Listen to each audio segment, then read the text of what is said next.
for today's video, we're going to talk about wireframing. So let's just circle wireframing. We're going to do wireframing first today.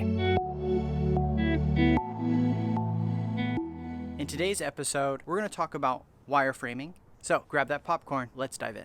In order to start wireframing, we're going to take a look at our Robinhood landing page here. And what I'm going to do is select this and I'm just paste it on there. You can see the orientation of our board is not exact. So what I can do is actually come up here to the design tab and click this and it'll fit right to it. The next part is to turn back Robinhood on, and you can see here we have our brand name. Okay. And so for wireframing, we just need to draw rectangles. And here we have our unique selling proposition, and here we have maybe a detailed benefit, and then here we have our email input, and over here we have our button.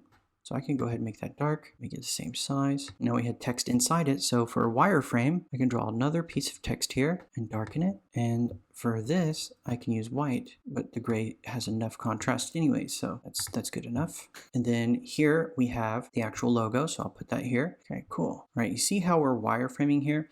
And then down here, this is actually going to be one big image.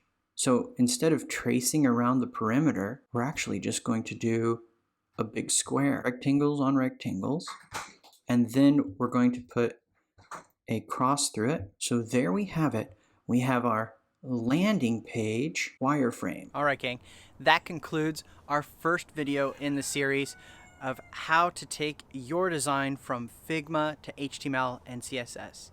Today, we talked about how to actually wireframe our landing page, and in the next video, we're going to talk about how to style it in Figma. Before I forget, if you haven't already, please subscribe to this channel. It's what keeps it alive. And if you like this video, click the like button down below. It helps us out with the algorithm. Finally, ring the bell notification so you can stay informed of when the next video launches. So, I'll see you on the next one. Bye-bye.